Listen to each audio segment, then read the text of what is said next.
Well, after an overnight at this fantastic new base here at Delsma Farm, the mist has come down for the start of day 2, and that just adds to the drama because day 2 is the moving day on the Berg, and it's different this year. There's an extra 8 or 10 kilometers because we're starting above Zonkwas Drift, and below Zonkwas, before you get to Gouda Bridge, there are lots of tree blocks. So in addition to being the racing day, it's definitely the most technical day. 3 paddlers at the front of the men's elapsed time, and then the women's race is now starting in the batch. So there is so much that is to look forward to and anticipate on the second stage of the Berg, all the way down to Misverstand Dam, Bridgetown. In the mist early on, it was 3 boats at the front. Hank McGregor, who led overnight, Andy Burkett was on his wave, and Hamish Lovemore was trailing them. That's the way they were going until it came to a decisive moment about 5 kilometers above the Drie Heuwels Weir. Andy Burkett took a channel, Hank McGregor decided that he was going to try another channel, Hamish decided to go with Hank, and by the time they emerged from that channel, Andy Burkett had been gifted a mead of about 100 litres. Burkett took the decision that he was going to go with a big gamble and then drop the hammer, and he powered away alone. He turned that 30-second lead into about 2.5 minutes by the time he got to the finish at Bridgetown.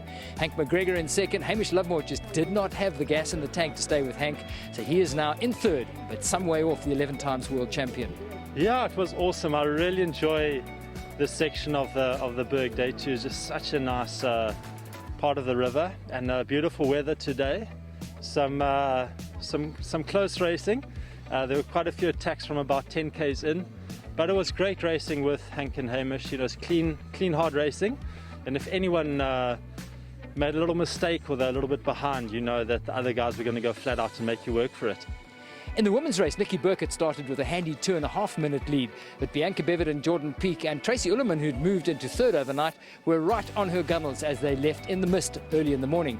Nikki had a great day. The few mishaps she did make, she didn't have to work too hard to erase.